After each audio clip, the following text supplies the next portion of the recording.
Hello friends, welcome to my channel. ऐसे ही कहानी सबसे पहले सुनने के लिए पीके नॉवल स्टोरी चैनल को सब्सक्राइब करना ना भूले। एपिसोड 21। अस्मित शॉक्ड एक्सप्रेशन के साथ वहीं बेहोश हो गया।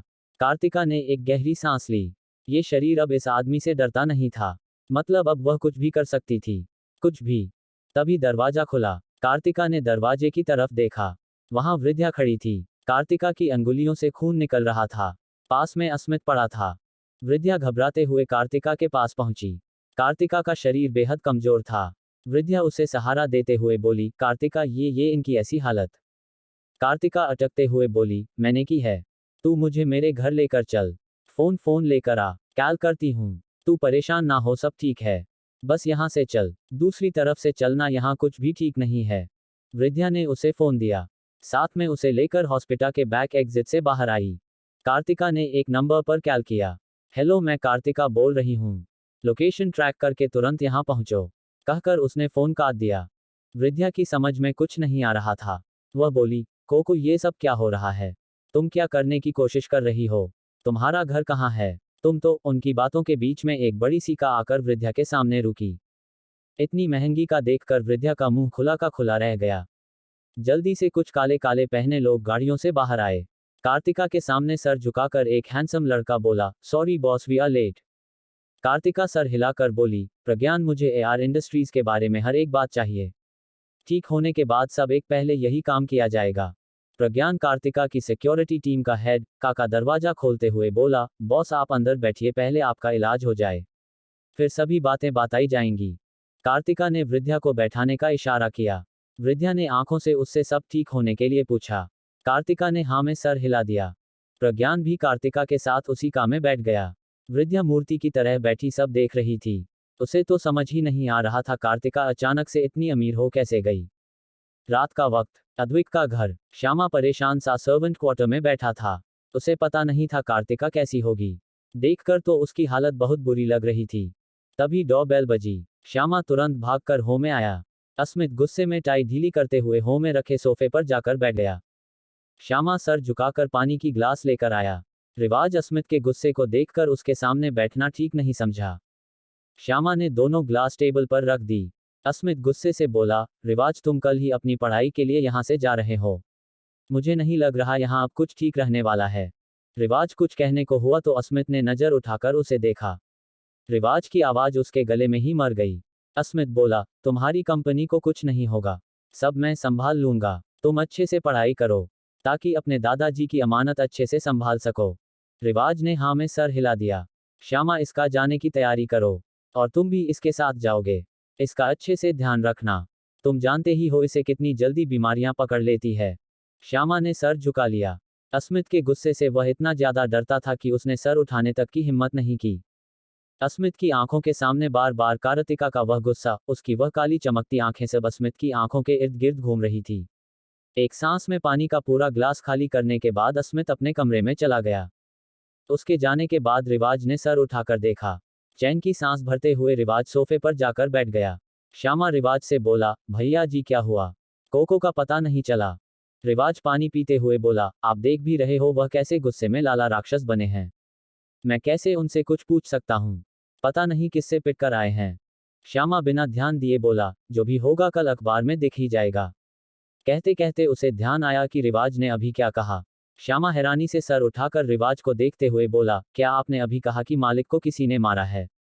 रिवाज सर हाँ में हिलाते हुए बोला, हाँ, मुझे भी अजीब लग रहा है।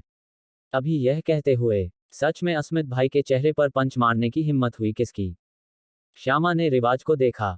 रिवाज के कमरे की तरफ जाने लगा तो श्यामा बोला, हम आपका सामान बना देते हैं, आप खाना खाकर अच्छे से सो जाए। रिवाज बोला, आप अपना सामान बांध लीजिए, बैग मेरे कमरे से ले जाएगा, और आप इस तरह कुर्ता पहनकर नहीं शर्ट पैंट्स में चलेंगे। ज्यादा नानुकुर नहीं, वरना हम भाई से आपकी शिकायत कर देंगे। श्यामा ने सर हिलाकर हाँ में जवाब दिया। रिवाज अपने कमरे में चला गया। श्यामा वापस सर्वेंट क्वार्टर्स की तरफ आया। कार्तिका के कमरे से गुजरते हुए श्यामा को कार्तिका की बॉक्सिंग ट्रिक्स याद आई। वह हैरानी से ऊपर अस्मित के कमरे की तरफ देखते हुए खुद से बोला, कहीं कार्तिका ने तो वैसे भी वह काफी अच्छी लड़ाई करती है। अगली सुबह शरीर में हो रहे दर्द की वजह से वृद्धा की आंखें खुली। उसने उठकर देखा तो वह सोफे पर ही सो गई थी। चारों तरफ देखने पर वृद्धा को एक बड़ा सा लग्जूरियस घर दिखा। उसे याद आया कि यह कार्तिका का घर है। कल वह ये सब सोचते सोचते यहीं सो गई थी। इतने में किसी के कदमों की आवाज उसके कानों में पड़ी। वृद्धा ने मुड़कर देखा तो वहां कार्तिका खड़ी थी। वह कार्तिका के पास जाकर बोली, तुम इतनी सुबह क्यों उठी? तुम्हारी तबीयत भी ठीक नहीं है, इतनी बुरी कंडीशन में यहाँ आना। कार्तिका वृद्धा को अजीब नजरों से घूरते हुए बोली, तुम यहीं सोई थी, प्रज्ञान ने तुम्हें कमरा नहीं दिखाया? कहते हुए कार्तिका ने प्रज्ञान को बुलाया। वृद्धा उसे रोकते हुए बोली, अरे नहीं, ऐसा कुछ नहीं है, वह तो मेरी आंख लग गई थी तो मैं यहीं सो गई। पहले तुम बताओ तुम हो कौन? अचानक इतना बड़ा घर, इतनी अमीर, इतने पैसे। कार्तिका ने अपना सर पकड़ लिया। वृद्धा उसे सोफे पर बैठाते हुए बोली, हो गया, नहीं बताना है तो मत बताओ, अपनी हालत और खराब मत करो। तभी प्रज्ञान भी वहां आ गया। कार्तिका को सर पकड़े देखकर वह बोला, बॉस आप ठीक है, क्या मैं कुछ मदद करूं? कार्तिका बोली, इसे दूर करो मुझसे।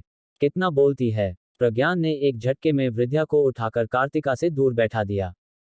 कार्तिका एक लंबी सांस भरकर हैरान वृद्धा को देखते हुए बोली, सॉरी, वो थोड़ा आवाज से दिक्कत होने लगी है। मुझे तुम बताओ क्या कह रही थी तुम? वृद्धा के पास अब कोई सवाल नहीं था। कार्तिका का इस तरह उसे दूर बैठाना ही वृद्धा के लिए काफी था। यह जताने के लिए कि कार्तिका के सामने उसकी औकात अब काफी छोटी हो गई है। ये सब कार्तिका के पैसे है। अब वह उससे उस तरह बात नहीं कर सकती जिस तरह वह पहले किया करती थी।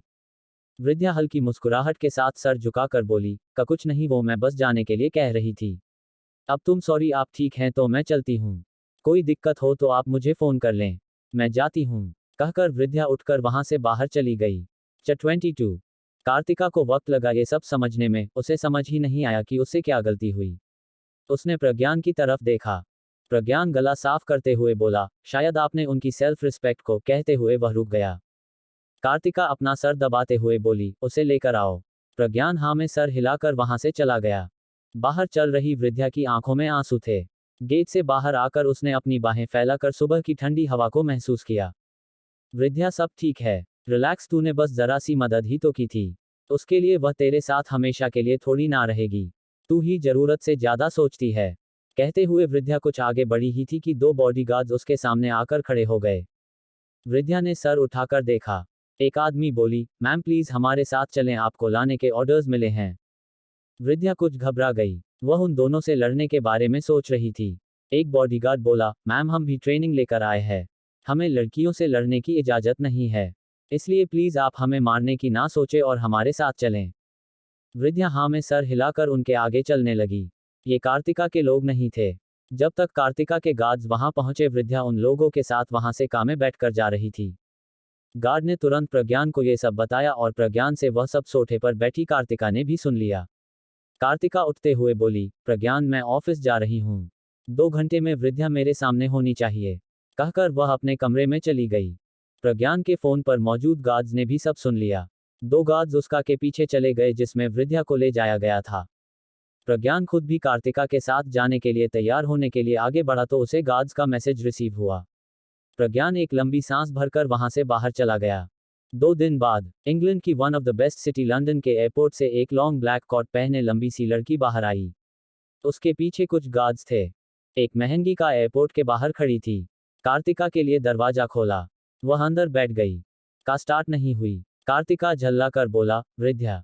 वृद्धा जल्दी से बॉडीगार्ड्स के बीच से निकलकर बाहर आई और जल्दी से जाकर कार्तिका की बगल वाली सीट पर बैठ गई। कार एयरपोर्ट से निकल गई। लंदन की सड़कों से गुजरते हुए कार्तिका को अपनी जैसी एक हंसी खेलती लड़की दिखाई दे रही थी। उसे कहाँ पता था जिंदगी इतनी ज्यादा बदल जाएगी। कुछ देर इसी तरह उन जानी पहचानी जगहों को देखने के बाद कार्तिका खुद को संभाल कर प्रज्ञान से बोली, क्या इन्फॉर्मेशन है? प्रज्ञान ने एक फाइल उसकी तरफ बढ़ा दी। रॉय ग्रुप्स को अब उनकी बड़ी बहू सना रॉय संभालती है। वह काफी काबिल है। 3 साल पहले उन्होंने ये सब टेक ओवर किया था और आज वह काफी ज्यादा प्रॉफिट कमा रही हैं।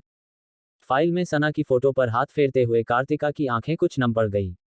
सना उसकी बड़ी बहन, ये लाइफ उसकी ही तो देन थी, उसने ही तो उसे जिंदा रखा था।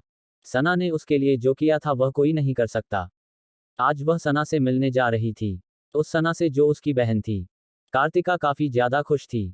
तभी उसका ध्यान वृद्धा पर गया। वृद्धा चुपचाप बैठी थी।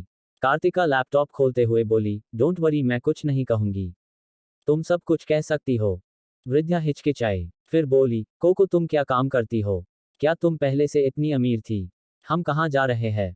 कार्तिका बोली, मैं कार्तिका मिश्रा हूँ। पेंटर हूँ। जब पेंटिंग्स बेची तो काफ़ी अच्छा पैसा मिला, जिसके बाद बिजनेस में इन्वेस्ट किया और आज मेरी खुद को एक छोटी सी कंपनी है। ज़्यादा नहीं पर इतना तो कमाल ही लेती हूँ कि कहीं भी जा सकूँ।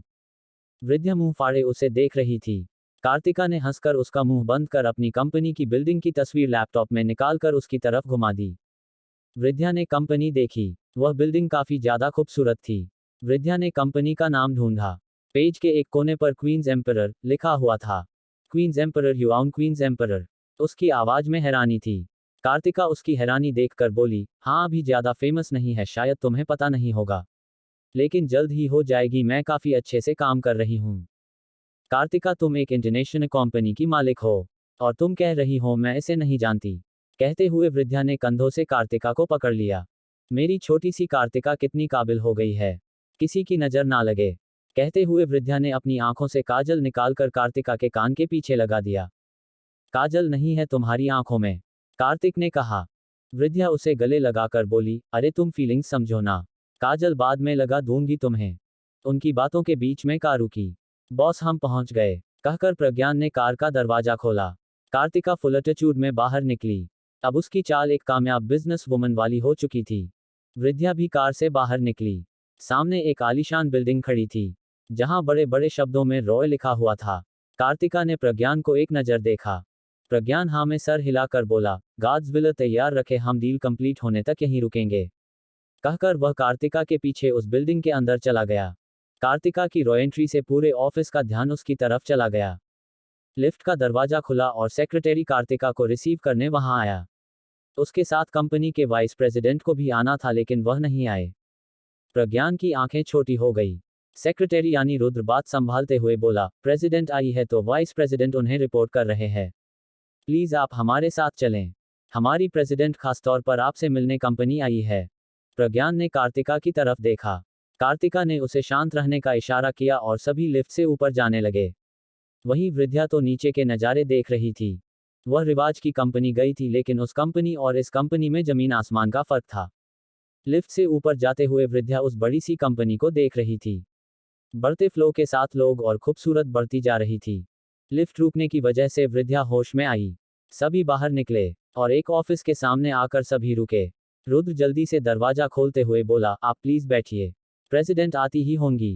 कार्तिका, प्रज्ञान और वृद्धा अंदर चले गए। सभी गार्ड्स वहीं बाहर खड़े रहे। रुद्र उल्टे पैर प्रेसिडेंट के कैबिन की तरफ भागा। दरवाजे पर नॉक करने से पहले उसे एक लड़की के गुस्से से चिल्लाने की आवाज सुनाई दे रही थी। अपने गले पर लटकती तलवार को देखते हुए उसने दरवाजा नॉक किया। कम इन, गुस्से से जवाब आया। रुद्र डरते हुए अंदर गया। उसने सर उठाने की भी हिम्मत नहीं की।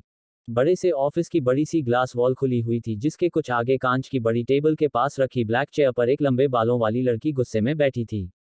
उसका चेहरा काफी ज्यादा खूबसूरत था, लेकिन गुस्से ने वह खूबसूरती कुछ ज्यादा ही बढ़ा दी। Talk I am just coming. इतना सुनने की देर थी। रुद्र वहां से ऐसे भागा जैसे एक सेकंड की देरी उसकी जान ले सकती हो। लड़की ने नजर उठाकर अपने सामने खड़े लड़के को देखा। बेहद अट्रैक्टिव, शांत आंखें जो लगातार उसे देख रही थी। अद्विक अपना गुस्सा कंट्रोल कर खुद से नाराज अपनी बॉस को देख रहा था। Go and fix all this problems, I want a solution, not a complaint. Advik sir हिलाकर जमीन पर पड़ी फाइल उठाकर वहां से चला गया। अद्विक के जाने के बाद उसने गुस्से से टेबल पर हाथ मारा। ये लड़का अब तक कुछ नहीं सीखा है। सना control everything is all right, खुद से कहकर सना उठी और मीटिंग रूम में एंटर हुई। नजर उठाने पर जो सबसे पहला चेहरा उसकी आंखों का सामने था, उसे देखकर सना की अंगुलियां कांपने लगी। रुद्र ने जब उसकी बढ़ती सांसों को महसूस किया तो जल्दी से उसके पास जाकर उसने उसे इनहेलर दिया। कार्तिका के होठों पर एक एव स्माइल आ गई। President san, perhaps you are not well, let's meet later, कहकर वह अपनी चेयर से उठी और सना के बगल से होते हुए बाहर निकल गई। सना अब तक खुद को संभाल रही थी। उसे यकीन नहीं हो रहा था उसने क्या देखा है। कार्तिका तो कोमा में थी, वो यहाँ क्या कर रही थी? क्या वह ठीक हो चुकी है? अगर हाँ तो डॉक्टर्स ने उसे कुछ बताया क्यों नहीं? खुद को संभालते हुए सना बोली, who was she? I want to know all the information about her, कहकर वह सीधा अपने कैबिन में चली गई। कैबिन में रखा सना का फोन लगातार बज रहा था। उसने कैल देखा तो वहां HOSPITA लिखा हुआ था। उसने डरते हुए कैल रिसीव की। दूसरी तरफ से आवाज आई, बॉस वो लड़की तो 3 साल पहले ही मर चुकी है। अब तक आपसे झूठ कहा जा रहा था। मैंने सब पता कर लिया है। उन लोगों ने अब तक आपसे यह बात इसलिए छिपाई कि कहीं आप उन्हें मार ना डालो। सना ने गुस्से से फोन टेबल पर पटक दिया। Kartika, how is this possible? How? तुम सबको इसका जवाब देना होगा। You are going to die. गुस्से से सना की अंगुलियां आपस में कही हुई थी। रुद्र, मिस्टर रुद्र, सना के गुस्से से कहने पर बाहर खड़ा रुद्र अंदर आया। Yes president, I have to go to the homes of these people who came from India now. Oh okay okay president, कहकर रुद्र वहां से चला गया। सना इधर से उधर चक्कर काट रही थी। ये सब जो अभी अभी उसके सामने आया था, ये काफी बड़ी बात थी। क्या ऐसा हो सकता है कि उसकी बहन HOSPITA से भागकर भारत चली गई हो और वहां जाकर उसने ये सब किया हो? तभी दरवाजा खुला और रुद्र अंदर आया। प्रेसिडेंट, उनकी सारी इन्फॉर्मेशन मिल चुकी है और अभी उन्होंने मिलने से मना कर दिया है। इन्फॉर्मेशन? सना ने अधीरता से पूछा। रुद्र ने बताना शुरू किया। वो क्वींस एम्परर की चेयरमैन है, साथ में फेमस पेंटर भी। उनकी पेंटिंग्स काफी ऊंचे दामों में खरीदी जाती है। इसके अलावा और कोई इन्फॉर्मेशन नहीं है। सना गुस्से से बोली, पता करो, हर एक चीज पता करो। उसे जड़ा हर एक इंसान, हर एक बात। मुझे सारी बातें अगले 1 घंटे में अपनी आंखों के सामने चाहिए।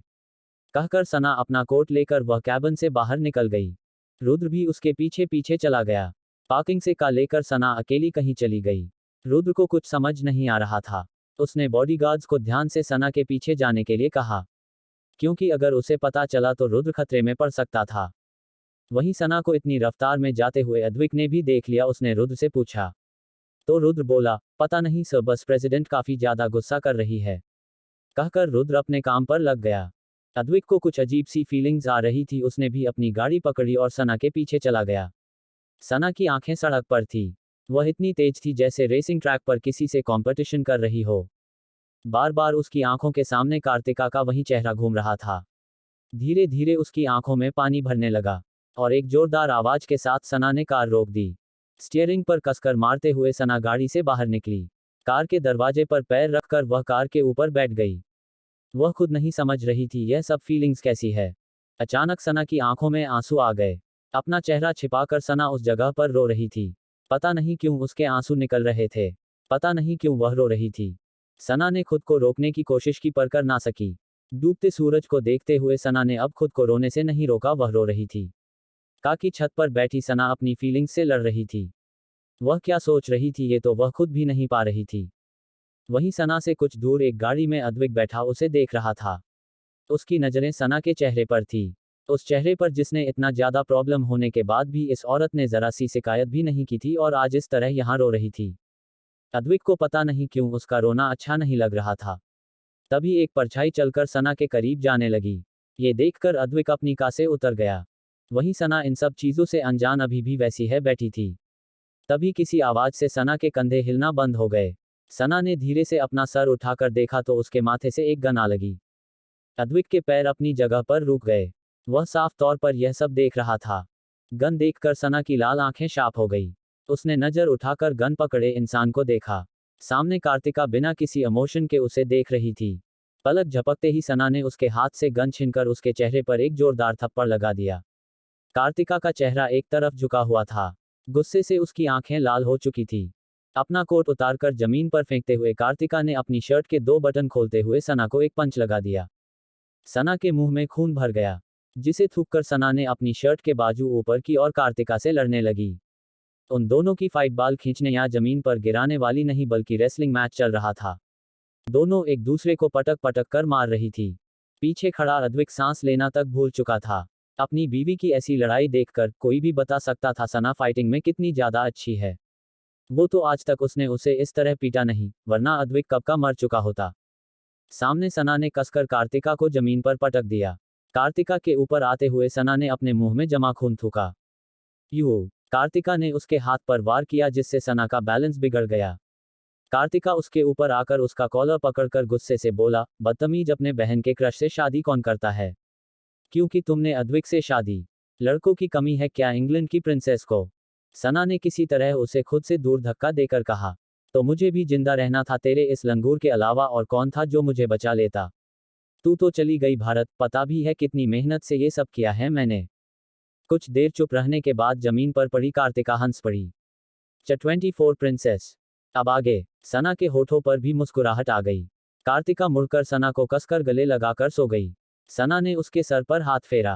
कार्तिका की आंखों में आंसू थे। सना की आंखें भी नम थी।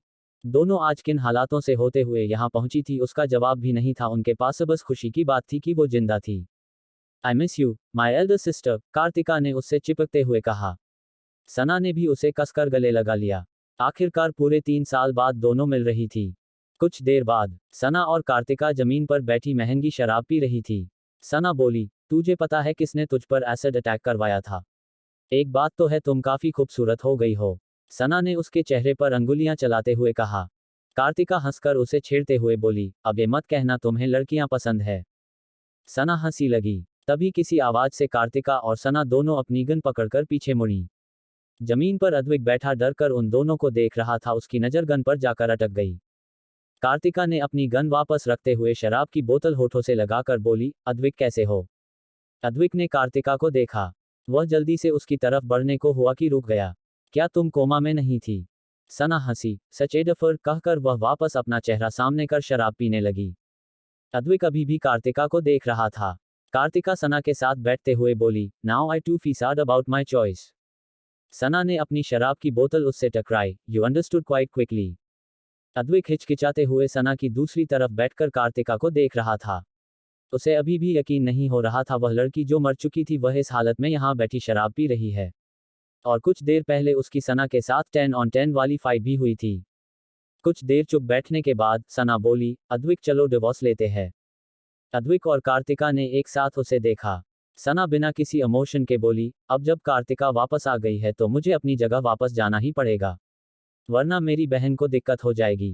कार्तिका हैरानी से बोली, तुम अभी तक प्रिंसेस की कुर्सी पर नहीं बैठी। What princess? कहाँ की प्रिंसेस? कौन सी प्रिंसेस? अद्विक ने हैरानी से पूछा।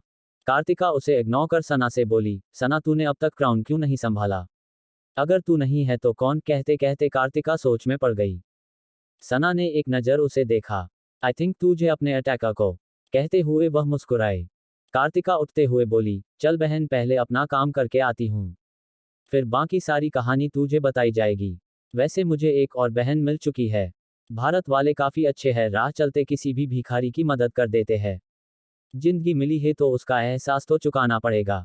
सना भी उठी। गाड़ी लाई है। कार्तिका अपने ख्यालों को झटकर बोली, तू तो जानती है मुझे बाइक्स और रेनी डेज कितने ज़्यादा पसंद है।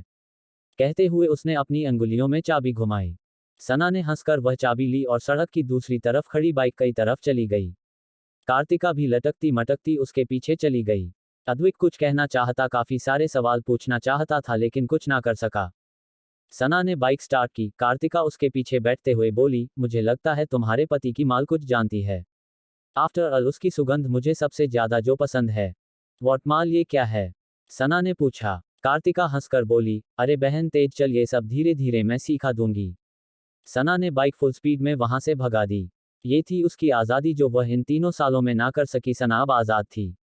अपनी लाइफ अपनी मर्जी से जी सकती थी। रात के 10 बजे एक बड़े से आलीशान ऑफिस के प्राइवेट रूम में एक लड़की मेकअप कर रही थी। Aveera baby, you are very beautiful, then why do you need to do all this makeups? Aveera एक बेहद खूबसूरत और नाजुक औरत, उसकी खूबसूरती आंखों को शांति देने वाली थी।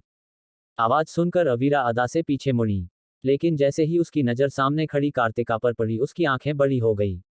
उसकी अंगुलियों के बीच से लिपस्टिक जमीन पर गिरकर टूट गई। कार्तिका मुस्कुराकर उसकी तरफ बढ़ते हुए बोली, अवीरा हिंदी तो आती है ना तुम्हें?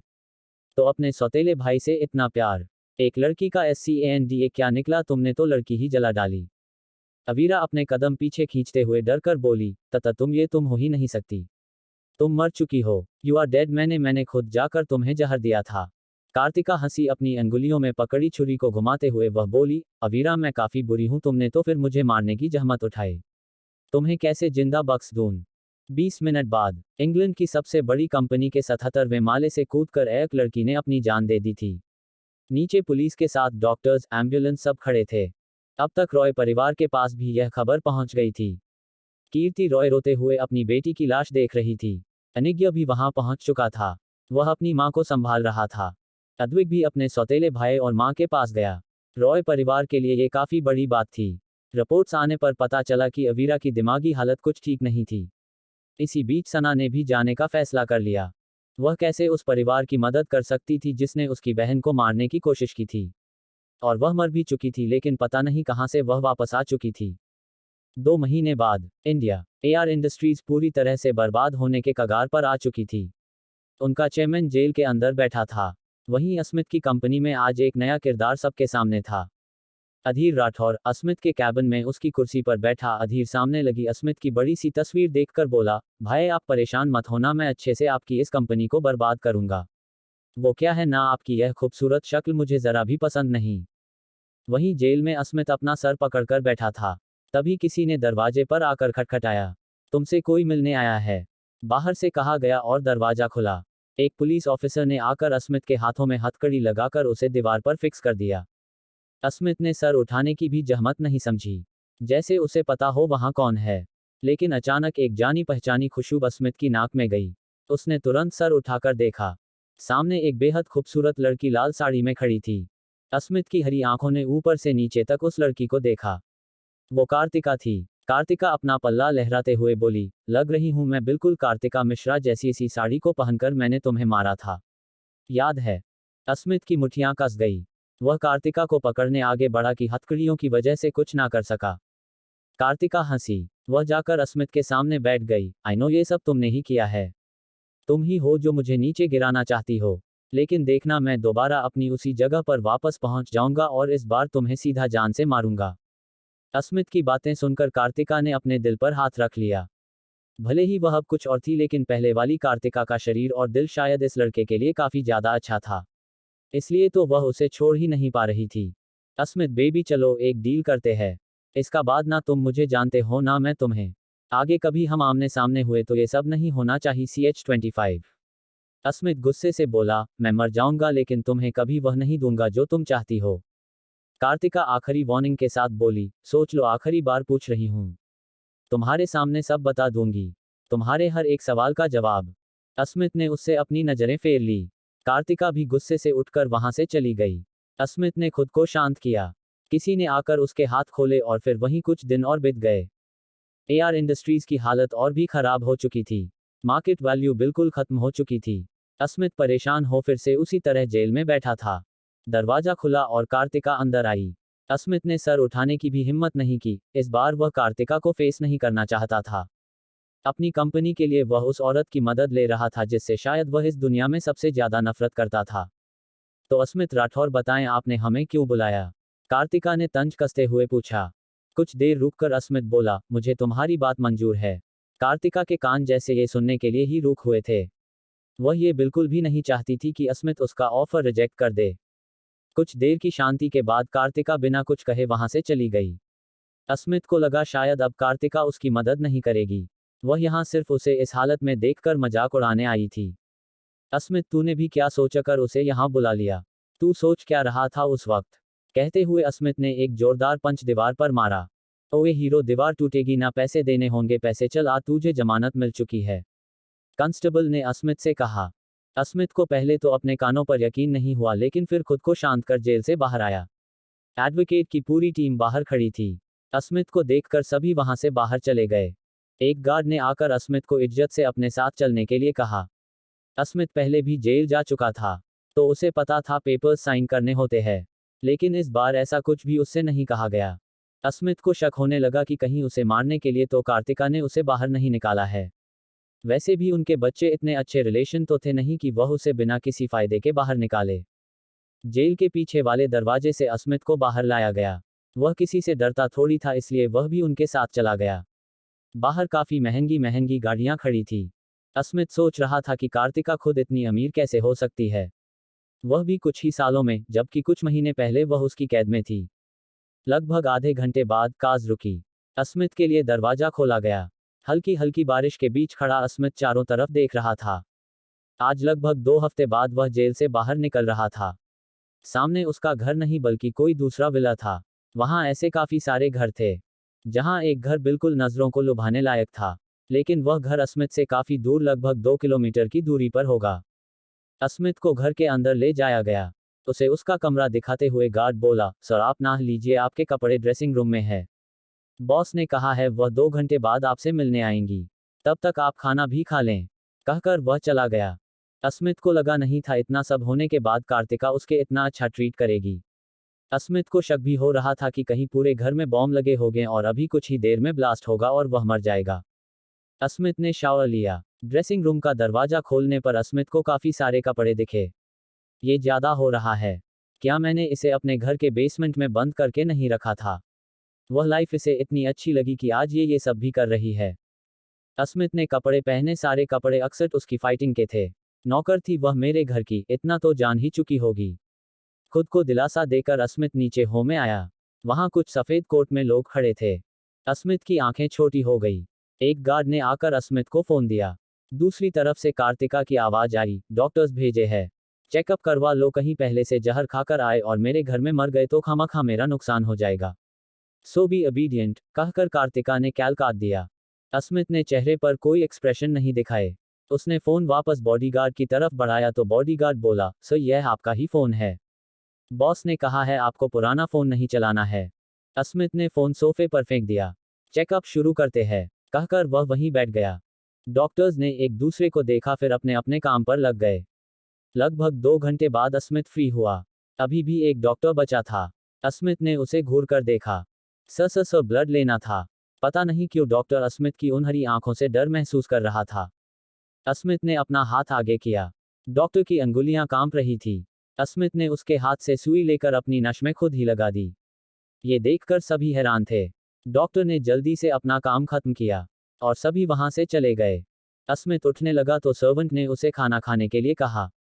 वह डाइनिंग टेबल पर बैठा। एक सूप का बोल उसके सामने रखा गया।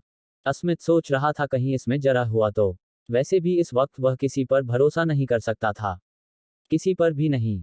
सर्वेंट ने जब अस्मित को खाते नहीं देखा तो वह आगे आया। उसने चम्मच में सूप लिया और पी गया। सर बॉस ने हमें सब बताया है, आप आराम से खाना खा सकते हैं। आपको कोई भी जरूरत हो हमें बुला लें। अस्मित हैरान था। सर्वेंट ने उसके बोल में दूसरा चम्मच रख दिया। अस्मित ने इसे खाना बेहतर समझा। वैसे भी वह काफी दिनों से जेल का खाना खाकर थक चुका था। एक सिप लेते ही अस्मित के दिमाग में सीधा अपनी मां का चेहरा घूमने लगा। उसने सर उठाकर सर्वेंट की तरफ देखा। ये सूप किसने बनाया है? अस्मित की आवाज में वार्निंग थी। सर्वेंट कांपने लगा। वो मैंने बनाया है। अस्मित ने तुरंत गन निकालकर उसके माथे पर पॉइंट कर दी। 26, यह मैंने बनाया है। आप चाहें तो मैं अभी दोबारा इसे बिल्कुल ऐसा ही बना सकता हूं। सर्वेंट ने लंबी सांस भरकर कहा। अस्मित ने 2 सेकंड उसे घूरा फिर अपनी गन वापस रख ली। सर्वेंट ने अपने माथे पर आया पसीना पोंछा और अस्मित के खाना खत्म करने तक वहीं खड़ा रहा। खाना खत्म होने के बाद वह अस्मित के सामने से बोल लेकर वहां से चला गया। अस्मित उठा। उसने जाकर फोन पकड़ा। नेट खोलने के बाद उसने अपनी कंपनी के बारे में शेयर किया। एआर इंडस्ट्रीज की हालत काफी ज्यादा खराब थी। सभी ने कंपनी के लिए नेगेटिव बातें लिखी थी। असल में हुआ यह था कि अस्मित को एक मर्डर के इल्जाम में जेल भेजा जा चुका था, जिसके बाद उनकी कंपनी के चॉकलेट्स में खराब चीजें रिसीव होने लगी। लोगों ने काफी पुराने मुद्दे भी बाहर निकाले जहां अस्मित कमी पहुंचा ही नहीं था। इतना सब होने के बाद अस्मित की बेल मिलना भी लगभग नामुमकिन हो चुकी थी। कंपनी में काम करने वाले सभी लोगों ने अपने अपने शेयर्स वापस ले लिए थे। कोई भी आगे नहीं आ रहा था अस्मित को बचाने या ये कहने के लिए कि इसका जांच होनी चाहिए। अस्मित ने गुस्से से फोन जमीन पर पटकने के उठाया कि एक आवाज ने उसे रोक लिया। मिस्टर राठौर, इन सब चीजों पर गुस्सा निकालने से कुछ नहीं होगा। बेहतर है आप अपने मतलब की चीजों पर ध्यान दें। अस्मित ने गुस्से से अपना मुंह फेर लिया। कार्तिका आकर उसके सामने बैठ गई। अपने बिजनेस कार्ड के बटन खोलते हुए कार्तिका ने खुद को रिलैक्स किया। प्रज्ञान ने जाकर अस्मित के सामने एक फाइल रख दी। अस्मित ने कार्तिका की तरफ देखा। कार्तिका बोली, इसमें जरूरी बातें हैं जो हमारे बीच होनी जरूरी है। पॉइंट्स लिखे हैं जिन्हें तुम्हें मानना होगा। फॉर एग्जाम्पल, मैं तुम्हें तुम्हारी कंपनी बचाकर दूंगी, बदले में तुम मुझे भूल जाओगे। ना कोई मतलब ना कुछ, और सबसे बड़ी बात, मेरे पापा से दूर रहना। इसमें कुछ इसी तरह की बातें लिखी है। पढ़ लो फिर आगे बात करते हैं। अपनी बात खत्म कर कार्तिका ने प्रज्ञान की तरफ देखा। प्रज्ञान वहां से चला गया। अस्मित ने फाइल उठाकर पढ़ना शुरू किया। कार्तिका सोफे पर बैठी अपने लैपटॉप पर काम कर रही थी। तभी प्रज्ञान ने वहां लाकर कोल्ड कॉफी का कप रख दिया। कार्तिका ने एक सिप लेकर कहा, एक्स्ट्रा आइस। प्रज्ञान ने 2 आइस क्यूब उठाकर उस कोल्ड कॉफी में डाल दी जिसे वह लगभग पूरा आइसक्रीम से बनाकर लाया था। अस्मित की नज़र भी कार्तिका की उस कोल्ड कॉफी पर पड़ी। बाहर बारिश लगी हुई थी। ठंड के मौसम में भी कार्तिका इतनी ज्यादा ठंडी कॉफी पी रही थी। अचानक कार्तिका की नजरों से अस्मित की नजरें मिली, जिससे अस्मित ने अपनी नजर वापस फाइल में कर ली। कार्तिका ने लैपटॉप में देखकर प्रज्ञान को कुछ कहा। उसकी आवाज धीमी थी, इसलिए प्रज्ञान कार्तिका के चेहरे की तरफ झुककर लैपटॉप देखने लगा। वह दोनों काफी करीब थे। कार्तिका लैपटॉप पर अंगुलियां चलाते हुए धीमी आवाज में प्रज्ञान को कुछ समझा रही थी। प्रज्ञान की नजरें भी लैपटॉप में थी और वह हाँ में सर हिलाते हुए कार्तिका को अपनी बात कह रहा था। अस्मित की अंगुलियां फाइल पर कस गई। वह टेबल पर जोर से फाइल पटकते हुए बोला, इसमें सब वाहियात चीजें लिखी है। कार्तिका की आंखें छोटी हो गई। कमर सीधी कर वह आगे की तरफ झुकी। अपने घुटनों पर हाथ रखकर कार्तिका अपने गुस्से को रोकर बोली, इसमें वाहियात क्या है? इसमें लिखी हर एक बात वाहियात है। वह भी जो मैंने किया और वह भी जो मैंने नहीं किया। कार्तिका उस फाइल को अपने हाथों में लेकर बोली, इसमें तुमने क्या नहीं किया? एक लाइन जो झूठ है वह मुझे बता दो। क्या तुमने बिना मेरी के मुझे नहीं छुआ? नहीं, वह तुम हो जो खुद मेरे पास आई थी। जानबूझकर तुमने मुझे ऐसी जगह छुआ कि मैं, कहते कहते अस्मित रुका। वह गुस्से में खुद को कमजोर कर रहा था। वहीं कार्तिका का शक और बढ़ गया। क्या शादी वाले दिन? क्या तुम्हें वीडियो देखनी है? मैंने तुम्हारी। बीच में अस्मित के सर पर गन तान दी गई। अस्मित ने हैरानी से देखा। प्रज्ञान के साथ सभी गार्ड्स उस पर गन तान कर खड़े थे। बॉस हम क्या करें? प्रज्ञान ने पूछा। कार्तिका हंस पड़ी। प्रज्ञान वो ऐसा ही है। ये तो फिर भी मेरी एक्सपेक्टेशन के काफ कम है। उसने उन सबको जाने का इशारा किया। अब बातें कुछ ज्यादा ही पसोना हो रही थी। उन सब के जाने के बाद कार्तिका सोफे पर लीन होकर बैठ गई। हाँ तो जो भी है, अब बात तुझ पर है। सोचने के लिए वक्त नहीं है। अधीर काफी अच्छे से तुम्हारी कंपनी की आतिरदारी कर रहा है। क्या तुम दोनों साथ मिलकर मुझे बेवकूफ बना रहे हो? मुझे अच्छे से पता है तुम उसके साथ मिली हुई हो। और यह सब बस दिखावा है। अस्मित ने गुस्से से कहा। कार्तिका के चेहरे पर कोई बदलाव नहीं आया। कुछ देर शांत रहने के बाद वह बोली, आज से 4 साल पहले जब तुम उस पहाड़ी से गिरे थे तब अधीर राठौर ने मेरे पापा को निशाने पर रखा हुआ था। सिचुएशन ऐसी हो गई कि मुझे अपने पापा और पति में से किसी एक को चुनना था। और तुम जानते हो मैंने किसे चुना? ये सुनकर अस्मित हंस पड़ा। सोफे से उठकर वह कार्तिका को अपनी शक्ल की तरफ इशारा करते हुए बोला, क्या मैं बेवकूफ लग रहा हूं तुम्हें? लिखा है मेरी शक्ल पर। कार्तिका शांति से बोली, लुक मैं तुम्हें सारी बात सबूत के साथ जितना बता सकती हूँ बता रही हूँ। मानना ना मानना तुम्हारी मर्जी। उसकी घूरती नजरें देखकर अस्मित वापस अपनी जगह पर बैठ गया। कार्तिका ने अपने बगल में रखी कुछ फाइल उसकी तरफ बढ़ा दी। बताने वाली बात यह है कि कार्तिका मिश्रा तुम्हें पसंद करती थी।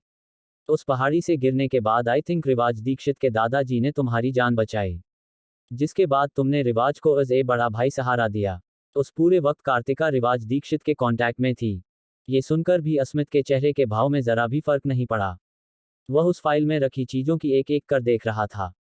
कार्तिका उसके चेहरे को घूरते हुए बोली, जब 1 साल बाद अचानक कार्तिका मिश्रा को कोई भी जानकारी मिलना बंद हो गई तो उसने तुम्हारे बारे में पता करवाया, पर अफसोस उसे कुछ भी पता नहीं चला। ऊपर से अधीर का BLACKMAI अब शादी तक पहुंच चुका था। क्योंकि तुम्हारी सारी प्रॉपर्टी तुम्हारी बीवी यानी कार्तिका मिश्रा के नाम पर थी। और फिर वह उसकी हो जाती। ये बात अस्मित को पता थी। वहां उसके प्रॉपर्टी पेपर्स भी रखे हुए थे। अब सबसे इंपॉर्टेंट बात, मैं कार्तिका मिश्रा नहीं हूं। ये बात सुनकर अस्मित की नजरें कार्तिका की तरफ मुड़ी। कार्तिका उसकी आंखों में आंखें डालकर दोबारा बोली, मैं कार्तिका मिश्रा नहीं हूं। वो अपने शादी के दिन का एक्सीडेंट में मर चुकी है। तब जब तुम सड़क के बीच खड़े थे। हालांकि वह जानबूझकर नहीं था, लेकिन तब कार्तिका मिश्रा मर चुकी थी। और मैं अपनी जान बचाकर भाग रही थी, तब उसकी जगह मैंने ले ली।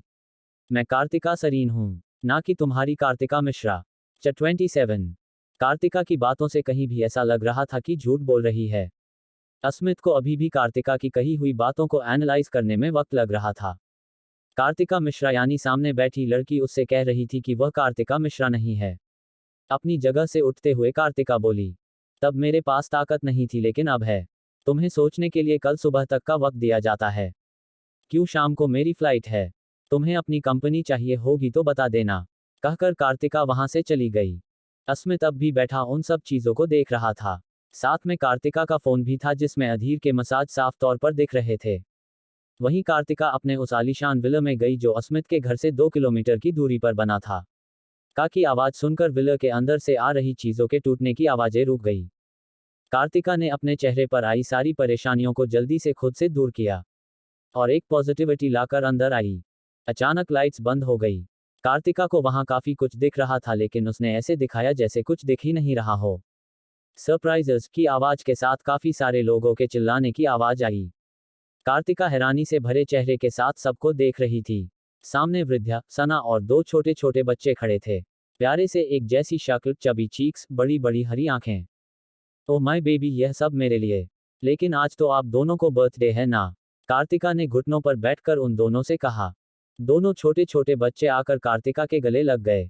ओह मम्मा, हम तीनों का बर्थडे भी तो एक ही डेट को होता है ना? लड़के ने अपने सर पर हाथ मारते हुए कहा। Kabir, don't try to act cute in front of my mama. लड़की ने आंखें छोटी करते हुए धीरे धीरे अपने हाथ कमर पर रखकर कहा। कनक, वो मेरी भी मम्मा है। कबीर ने कार्तिका से चिपकते हुए कहा। कनक उसे कार्तिका से चिपकते देखकर आंखों में आए आंसू साफ कर बोली, छोटे तुझे तो, कहते हुए कनक ने बड़े प्यार से अपने छोटे भाई को धक्का दे दिया। मेरी मम्मा से दूर रहो, कनक ने कहा। कार्तिका ने वक्त रहते कबीर को पकड़ लिया।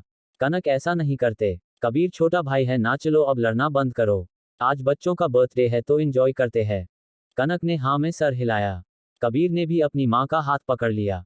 प्रज्ञान ने लाकर बड़ा सा केक वहां रखे दो छोटे छोटे केक्स के साथ रख दिया। तीनों केक चॉकलेट फ्लेवर के थे। कुछ केक पर 3 साल की कैंडल जल रही थी।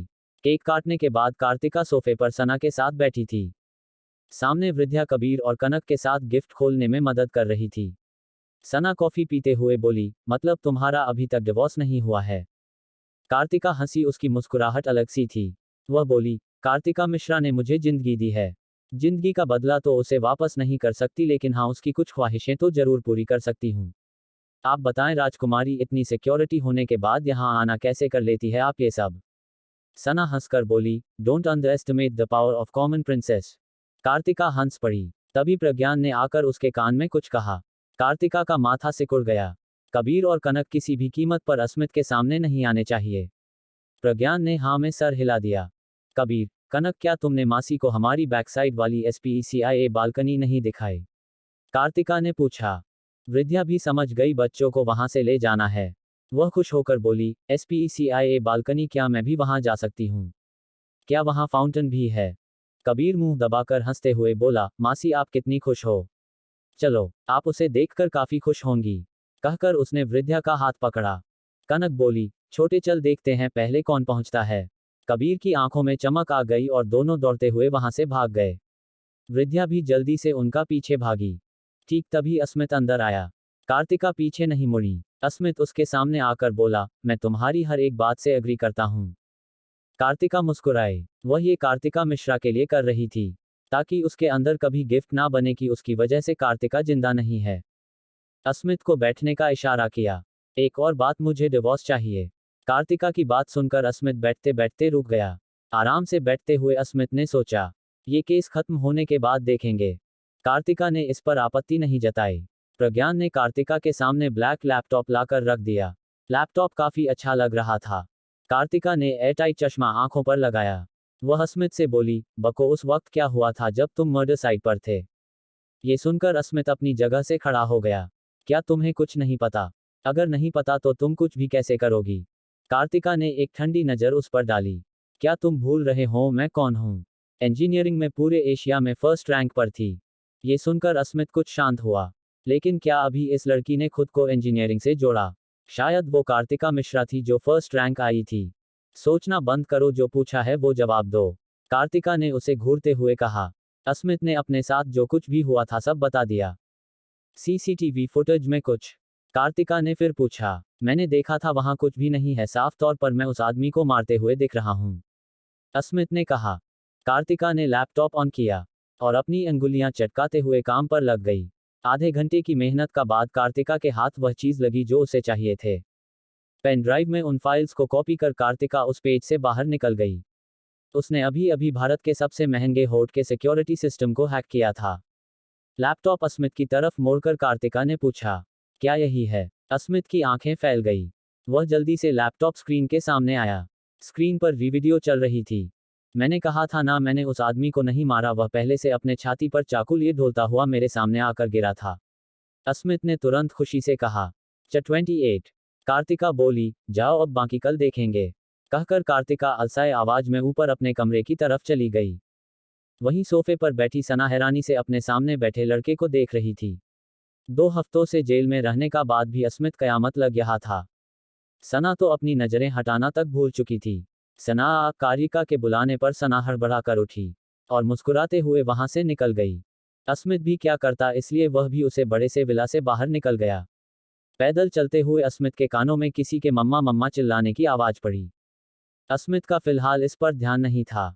वह सोच रहा था कि कार्तिका मिश्रा को अभी रहने देते हैं। वैसे भी उन कागज के पन्नों पर ज्यादा कुछ कठिन शब्द नहीं लिखे थे। बस वह दोनों को एक दूसरे से इस सब के बाद कभी नहीं मिलेंगे। वहीं विला में सना खुशी से कार्तिका को घुमाते हुए बोली, कोको तुझे कैसे इतना लड़का मिल गया?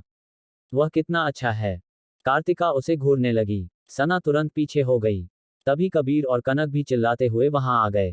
कार्तिका कपड़े बदलकर अपने परिवार के साथ बैठ गई। अस्मित का मामला वह कल देख लेगी, लेकिन अभी वह अपने बच्चों के साथ रहना ज्यादा पसंद करती है। अगली सुबह कार्तिका तैयार होकर घर से निकली। आज उसका लुक कुछ अलग था। बिजनेस सूट की शर्ट की जगह उसने एक stylish black off shoulder top पहना था, जिसमें कार्तिका की खूबसूरत कॉलर बोन फ्लोंट हो रही थी। कार में बैठने के बाद वह सीधा ऑफिस चली गई। वह ऊंची खूबसूरत बिल्डिंग काफी अच्छी लग रही थी। ऑफिस के अंदर जाते हुए कार्तिका के अंदर आज एक अलग सी खुशी थी। आज वह अपने सबसे बड़े दुश्मन की मदद करने वाली थी। कार्तिका कुछ भी नहीं भूली थी। कुछ भी नहीं। अस्मित ने जिस तरह उसका साथ बर्ताव किया था वह सब उसे याद था। उसके बच्चे कितनी मुश्किल के बाद जिंदा बचे थे ये तो वही जानती है। लेकिन अभी वह ये सब इसलिए कर रही थी कि आगे चलकर अस्मित कभी यह ना कहे कि कार्तिका के पास उसके बच्चे हैं और वह अपना हक मांगने आ जाए। उस कॉन्ट्रैक्ट में कार्तिका ने यह बात भी लिखी थी और वह अच्छे से जानती थी कि बच्चे की कस्टडी पर पिता का हक कैसे छुड़वाया जाता है। अपने कैबिन में पहुंचकर कार्तिका ने फिलहाल अपनी कुछ जरूरी मीटिंग्स अटेंड की, फिर जाकर वह अस्मित के केस पर काम करने लगी। किसी भी कीमत पर यह सॉल्व हो जाए, उसके बाद कार्तिका आजाद थी। प्रज्ञान कार्तिका के पास आकर बोला, बॉस कोई आपसे मिलने की जिद कर रहा है। वह कह रहे हैं कि वह आपके पापा है। कार्तिका की अंगुलियां रुक गई। उन्हें अंदर लेकर आओ। प्रज्ञान चला गया। कार्तिका अब नर्वस हो रही थी। उसे समझ नहीं आ रहा था वह कार्तिका के पापा को कैसे फेस करेगी। कार्तिका सब ठीक है। सब ठीक है, तू अच्छी है, काफी ज्यादा अच्छी है। वैसे भी ये पहचान कार्तिका मिश्रा की ही तो बदौलत बनी है। खुद से बातें करते हुए कार्तिका ने लैपटॉप बंद कर दिया। तभी दरवाजे पर नॉक हुआ। कार्तिका ने अंदर आने को कहा। दरवाजे से प्रज्ञान अंदर आया, साथ में कार्तिका की नजरें उसके किसी दूसरे चेहरे को देखने की कोशिश कर रही थी। तभी एक और इंसान प्रज्ञान के साथ अंदर आए। उन्हें देखकर कार्तिका का दिल खुशी से भर गया। वह जल्दी से उठकर उनके गले लगते हुए बोली, पापा। कार्तिका के पापा अनुराग मिश्रा देहरादून के एसपी थे, इसलिए अभी भी वह काफी फिट थे। कार्तिका के गले लगने पर उनके चेहरे पर दिख रहा गुस्सा खत्म हो गया। कैसे दिन आ गए हैं। अपनी बेटी से मिलने के इतनी मेहनत करनी पड़ रही। बताओ, देहरादून से यहाँ, उसके बाद भी अपॉइंटमेंट लेने की जरूरत पड़ रही है। कार्तिका की आंखों में आंसू थे। वह कितने दिनों बाद सुकून महसूस कर रही थी ये तो वही बता सकती थी। अनुराग ने भी अपनी बेटी का रोना महसूस कर लिया।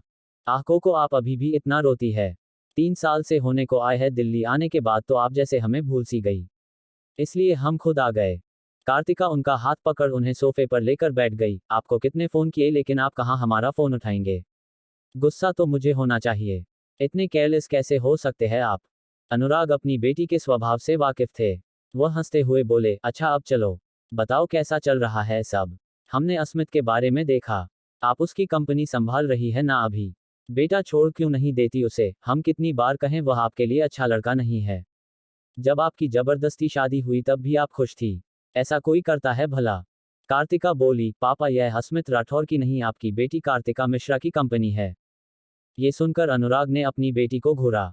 पापा मैं सच कह रही हूँ, यह मेरी कंपनी है। क्या मैंने आपको बताया नहीं था जब कभी मैं अपनी कंपनी बनाऊंगी तो उसका नाम क्या रखूंगा? अनुराग की आंखें बड़ी हो गई। को हमेशा झूठ ना बोलें, आप इतने कम वक्त में इतनी बड़ी। पापा आप अपनी बेटी की काबिलियत पर शक कर रहे हैं। कार्तिका को गुस्सा होते देख अनुराग जल्दी से बोले, ना नहीं बेटे, आप तो काफी काबिल है। हम तो बस कह रहे थे कि आप अकेली इतनी बड़ी कंपनी कैसे संभाल रही है। वाकई यह काबिले तारीफ। कार्तिका मुस्कुराकर बोली, चलिए आज आपको मैं आपकी बेटी दिखाती हूँ। इन 3 सालों में आपकी बेटी कहाँ पहुँच गई है? अनुराग एक्साइटेड होते हुए बोले, जरूर चलिए, हम तो कब से यही चाहते हैं। कार्तिका उठी, अपने पापा का हाथ पकड़कर उसने उन्हें अपना पूरा ऑफिस घुमाया, जिसमें पूरा दिन निकल गया। कार्तिका अपने पापा के साथ वापस अपने विला आई। घर देखकर अनुराग को यकीन नहीं हुआ। उनकी छोटी सी बेटी इतनी ज्यादा काबिल थी। बेटे ये सब सच में आपका ही है ना? हम सोच भी नहीं सकते इतना सब कमाने के लिए आपने कितना कुछ किया होगा। और ऐसे में हम आपके साथ नहीं थे। आप अकेले, कहते कहते अनुराग की आंखें नम हो 29। कार्तिका उनका मजाक उड़ाते हुए बोली, देखो अब कौन रोक रहा है?